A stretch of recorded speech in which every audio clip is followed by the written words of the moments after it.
पैसों की लालच में आकर बिमला देवी अपने बेटे शेखर की शादी निकिता एक बौनी लड़की से करवा देते हैं। शेखर का तो मन नहीं था शादी करने को, लेकिन पैसों के आगे वो भी चुप रह जाता है। आज निकिता और शेखर की शादी की सौगात थी। कमरे को फूलों से सजाया गया था। निकिता बिस्तर के ऊपर खड़ी थी क्योंकि वो एक बौनी लड़की थी। हाथों में दूध का गिलास लिए अपने पति शेखर का इंतजार कर रही थी। तभी कुछ ही समय में शेखर आता है। अरे शेखर जी आ गए, ये लीजिए दूध पी लीजिए। अरे निकिता, तुमसे बड़ा तो तुम्हारा दूध का गिलास ही लग रहा है। क्या शेखर जी आप भी मेरे साथ मजाक करने लगे? अरे तुम हो ही मजाक के लायक, तुम मजाक नहीं करो तो और क्या करूं? तुम्हें गोदी लेके घुमा के लेके आऊं क्या? अरे जिसकी बीबी छोटी उसका भी बड़ा नाम है, गोदी में बैठा लो बच्चे का क्या काम है। शेखर निकिता का काफी मजाक उड़ाता है। निकिता को काफी बुरा लगता है शेखर की बातें। निकिता रूठ जाती है और पीछे घूम जाती है। निकिता सोचती है कि उसके पति उसे मनाने के लिए आएंगे। काफी समय हो जाता है। फिर निकिता जैसे पीछे घूम के देखती है उसके पति तो वहाँ से जा चुके हैं। अरे ये क्या, शेखर जी यहाँ से चले गए? आज तो हमारी सौगात थी, ऐसे ही रह गई। आज निकिता की पहली रसोई थी। निकिता किचन आती है। निकिता काफी बौनी थी, इसीलिए कहीं भी उसका हाथ नहीं पहुँच रहा था। वो समझ नहीं पाती है क्या करे। अरे मेरा हाथ तो कहीं भी नहीं पहुंच रहा है। आज मेरी पहली रसोई है तो मैं क्या बनाऊं, और बनाऊं भी तो कैसे, क्या करूं? निकिता सोचती है और इधर उधर घूर कर देखती है। तभी उसके सामने एक स्टूल नजर आता है। अरे इस स्टूल को अगर मैं यहाँ लगा दूं तो मैं वहाँ तक पहुँच जाऊंगी, फिर मैं खाना बना सकती हूँ। फिर निकिता जाती है, स्टूल को उठाती है और जाकर स्टोव के बगल में रख देती है और स्टूल के ऊपर निकिता चढ़ जाती है खाना बनाने के लिए। ये हुई ना बात, अब तो मैं आराम से खाना बना सकती हूँ। फिर निकिता स्टूल के ऊपर बैठकर आराम से खाना बनाने लगती है। आज मैं अपना फेवरेट राजमा चावल बनाती हूँ, सबको पसंद आएगा। फिर निकिता राजमा बनाने लगती है, राजमा चावल। तभी उसकी सास बिमला देवी किचन आ पहुँचती है। अरे निकिता बहू, अरे ये क्या, तुम तो जुगाड़ लगा ली, स्टूल पर चढ़ के खाना बना रही हो और खाने का सुगंध पूरे घर में फैल गया है। मैं तो सुगंध सूंघ के आ गई। कितना टेस्टी खाना बना रही होगी। वैसे क्या बना रही हो? हाँ जी, वो राजमा बना रही थी, राजमा चावल। राजमा के नाम सुनते ही सास का मुंह उतर जाता है। क्या राजमा बना रही हो? मैं सोची कुछ अच्छा बना रही हो। हाँ माँ जी, बहुत अच्छा लगेगा आपको खाने में। चलो ठीक है, बन जाए तो लेके आना। ये कहते हुए सास वहाँ से चली जाती है और इधर निकिता खाना बनाने लगती है। खाना कंप्लीट करने के बाद निकिता खाना परोसती है और लेके जाती है। इधर डाइनिंग टेबल पर सास बिमला देवी और बेटा शेखर दोनों बैठे हुए थे, खाने का इंतजार कर रहे थे। तभी निकिता आती है खाना लेकर। खाना आ गया। हाँ चलो, ज्यादा खुश होने की आवश्यकता नहीं है। अब परोस दो खाना, बड़ी भूख लगी है, क्या बनाई हो नहीं पता। फिर निकिता आकर खाना परोस देती है। जैसे ही शेखर खाने में राजमा देखता है, उसका भी मुंह उतर जाता है। अरे ये क्या बना दी? राजमा तो मुझे पसंद ही नहीं है। अरे शेखर जी, मुझे नहीं पता था, आप एक बार खा के देखें, अच्छा लगेगा। फिर खाना बिमला देवी टेस्ट करती है। बिमला देवी को ये राजमा काफी पसंद आता है। अरे वाह बहू, तू तो राजमा ऐसे बनाई कि मैं तो जिंदगी में ऐसा राजमा खाई ही नहीं हूँ। बेटा खा के देख, बड़ा टेस्टी बना है। फिर शेखर भी खा के देखता है, उसे भी काफी पसंद आता है। दोनों मिलकर कुछ ही समय में सारा प्लेट खाली कर देता है। अरे बहू, और एक प्लेट करके खाना लगा, बड़ी भूख लगी है और तेरा राजमा खाकर तो भूख बढ़ गई है लगता है। हाँ माँ जी, अभी लगाती हूँ। फिर निकिता जल्दी से और एक प्लेट करके खाना लगा। खाने की तारीफ सुन निकिता काफी खुश होती है। एक रोज शेखर के बॉस घनश्याम सेठ शेखर को अपने केबिन में बुलाते हैं। गुड मॉर्निंग सर, आपने मुझे बुलाया सर? अरे शेखर, हाँ, आओ। कहिए सर। अरे शेखर, तुम्हें बोलने में काफी दुख हो रहा है, लेकिन बोलना पड़ेगा। कल से तुम्हें और काम पे आने की कोई आवश्यकता नहीं है। क्यों सर, मुझसे कोई गलती हो गई है? अरे नहीं शेखर, तुमसे कोई गलती नहीं है। मैं इस कंपनी को बेचना चाहता हूँ, काफी लॉस में जा रही है, जिस वजह से मैं इस कंपनी को बेचकर हटा दूंगा। इसीलिए मैं पहले से सभी एम्प्लॉय को बता दे रहा हूँ, कल से और तुम्हें काम पे आने की आवश्यकता नहीं है। हो सके तो दूसरा काम ढूंढ लेना। ये बात सुनने के बाद शेखर पर मानो पहाड़ सा टूट पड़ता है। वो वहां से चला आता है। इधर घर में बिमला देवी और उसकी बहू निकिता दोनों बैठकर बातें कर रहे थे। तभी शेखर मुंह लटका के घर लौटता है। अरे बेटा, क्या हो गया? कुछ उदास नजर आ रहा है। किसी से कुछ बात हो गई क्या? अरे नहीं माँ, ऐसी कुछ बात नहीं, बहुत बड़ा बात हो गया। अरे क्या हो गया शेखर जी? क्या हो गया, हमें बताइए ना। फिर शेखर ऑफिस में बॉस से जो भी बातें हुई थी वो बातें इन दोनों को बता देते हैं। अरे बेटा, ये तो बहुत गलत हुआ। अरे शेखर जी, चिंता मत करिए, आपको दूसरा नौकरी जरूर मिल जाएगा। अब शेखर काफी उदास रहने लगा था। एक शाम शेखर अपने रूम में बैठा हुआ था।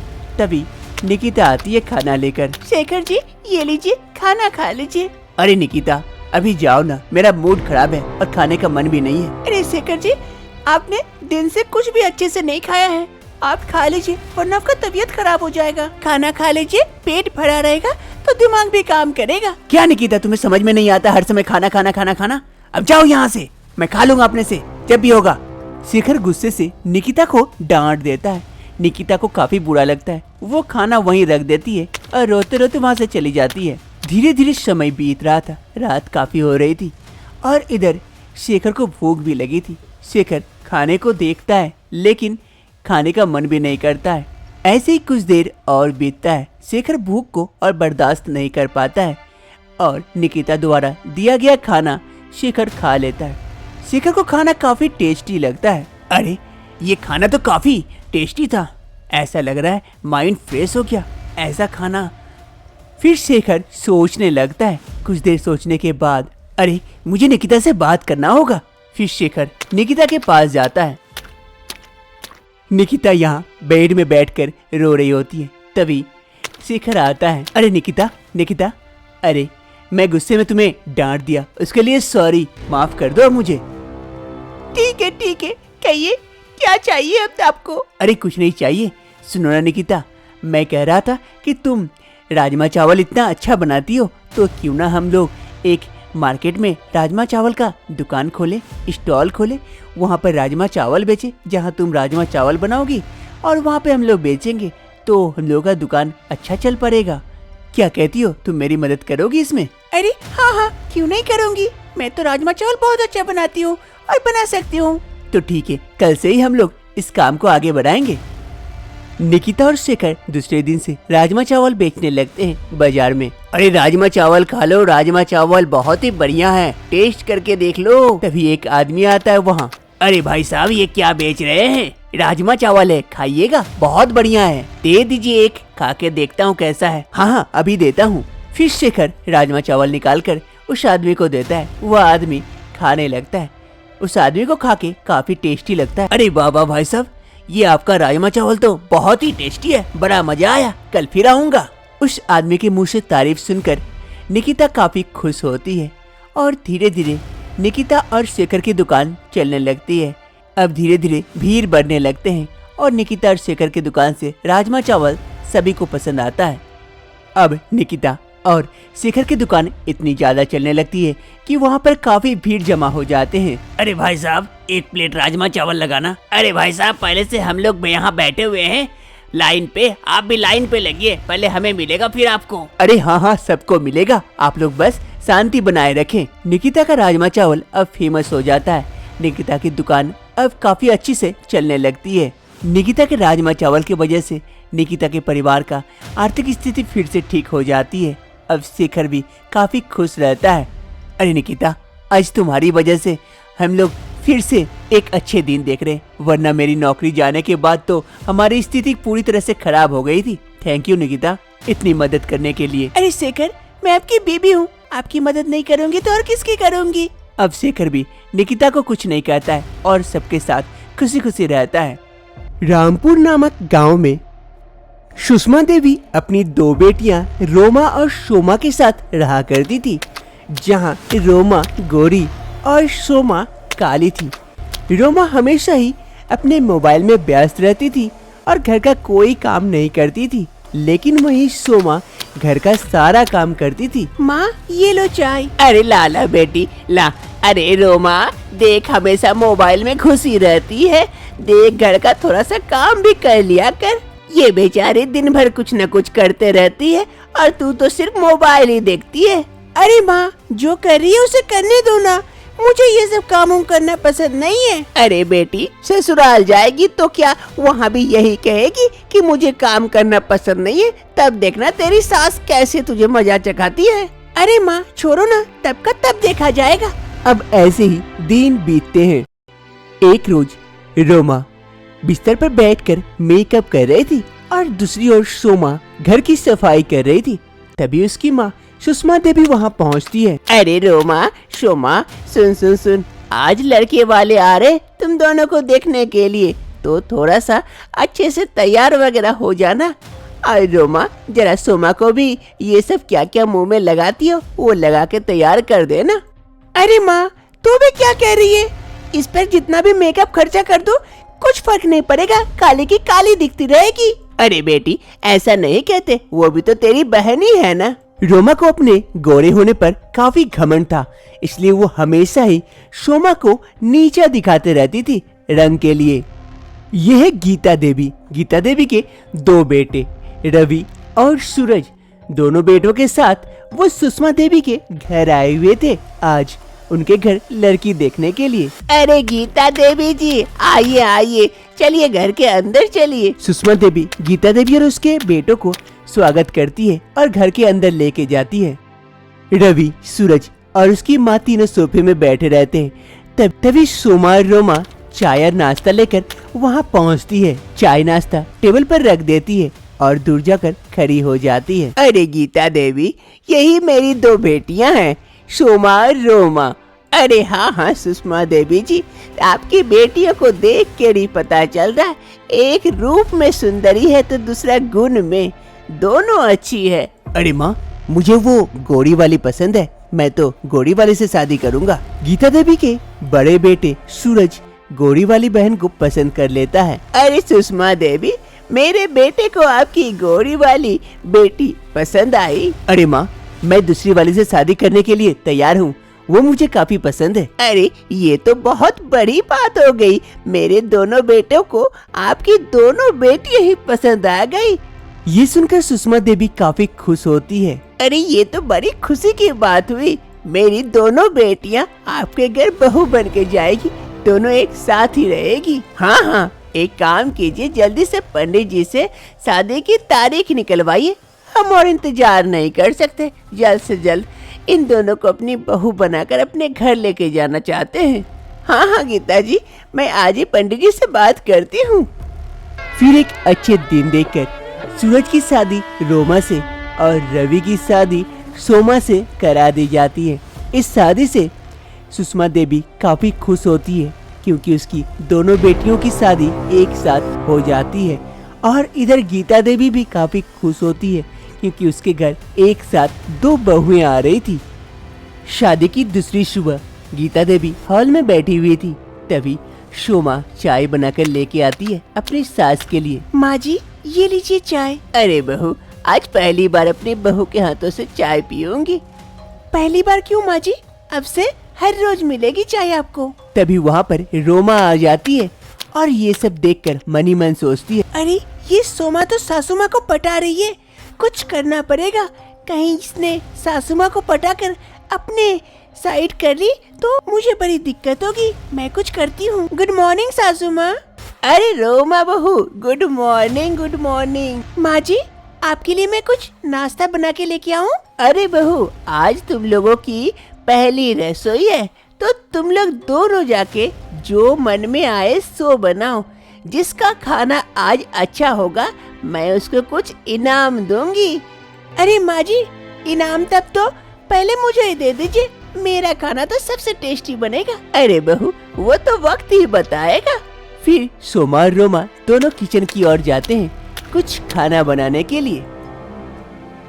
फिर दोनों बहुएं सोमा और रोमा आ जाती है रसोई में खाना बनाने के लिए।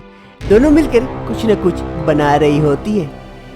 कुछ ही समय में सोमा का तैयार हो जाता है सब्जी, वो जल्दी से बना लेती है और वो एक कटोरी में उस सब्जी को रख लेती है। तभी उसे कुछ याद आ जाता है। अरे रोमा, जरा मेरी सब्जी को देखना, मैं 2 मिनट में आई। अरे हाँ हाँ, तू जाना, मैं देखती हूँ। फिर सोमा कुछ काम से रसोई से चली जाती है। तभी इधर रोमा सोचती है, अरे शोमा का सब्जी तैयार हो गया और इसका महक भी काफी अच्छी आ रही है, मतलब अच्छा बना है। अगर इसका सब्जी अच्छा बन गया तो सासू माँ इसे इनाम दे देगी। कुछ तो करना पड़ेगा। रोमा सोच सोच क्या कर सकती है। रोमा सोमा से अच्छी सब्जी तो नहीं बना सकती, लेकिन सोमा का सब्जी खराब जरूर कर सकती है। रोमा के दिमाग में यही आइडिया आता है और रोमा कुछ नमक निकालकर उसके सब्जी में मिला देती है। अब काम हो गया, अब तो इनाम मुझे ही मिलेगा। फिर रोमा भी अपनी सब्जी तैयार कर लेती है और वहाँ रख देती है। तभी वहाँ शोभा आती है। अरे रोमा, तेरा हो गया? मेरा तो हो गया। चल चल लेके चलते हैं। 1 मिनट रुक, मुझे कुछ काम याद आ गया, मैं अभी आती हूँ। फिर रोमा वहाँ से चली जाती है। तभी शोमा जल्दी जल्दी करके सब्जियाँ लेने में हाथ से फिसल जाती है और सब्जी नीचे गिर पड़ती है। अरे जा, ये क्या हो गया? मेरी तो सारी सब्जी नीचे गिर गई। अब क्या होगा? अब मैं क्या करूँ? एक ही काम कर सकती हूँ, दोबारा से बनाना पड़ेगा। फिर सोमा उस सब्जी को नीचे साफ कर लेती है और दोबारा से सब्जी बनाती है। जल्दी जल्दी से दोबारा सब्जी बनाकर तैयार कर लेती है। सासू माँ हॉल में इंतजार कर रही थी। तभी उसकी दोनों बहुएं अपने अपने हिसाब से बेस्ट बनाकर लेके आती है सासू माँ के पास। अरे बहुए, आ गए तुम लोग? आओ आओ, बड़ी अच्छी सुगंध आ रही है तुम लोगों के खाने में से। दोनों का अच्छा बना होगा, टेस्टी। लेकिन कौन बेहतर बनाए वही तो टेस्ट करना है। लाओ। पहले सोमा देती है। ये लीजिए माँ जी, इसमें से टेस्ट कीजिए। फिर सास गीता देवी सोमा के खाने में से 1 चम्मच उठाती है और टेस्ट करती है। बड़ा टेस्टी बना है बहू तेरा। मुंह का स्वाद खुल गया। तभी इधर रोमा सोचती है, अरे मैंने तो इसके खाने में नमक मिला दिया था, लेकिन सासू माँ को इसका खाना इतना पसंद कैसे आ सकता है? अरे रोमा बहू, लाला अब तेरा वाला टेस्ट करके देखती हूँ तू कैसा बनाई है। फिर सास रोमा का खाना टेस्ट करती है।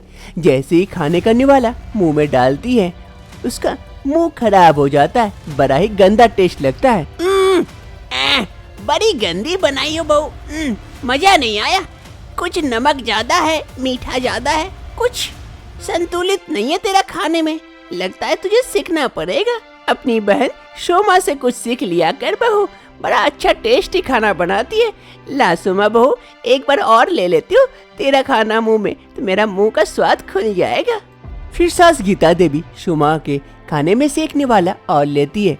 गीता देवी को शोमा बहू का खाना काफी पसंद आता है, इसीलिए सास खुशी होकर अपने हाथों से एक सोने का चूड़ी निकालकर शोमा को देती है।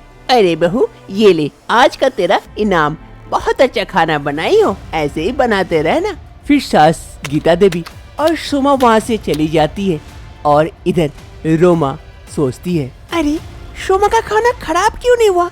मैंने तो नमक मिलाई थी, तब भी सासू माँ को इतना पसंद आया। आखिर ये जादू हुआ कैसे?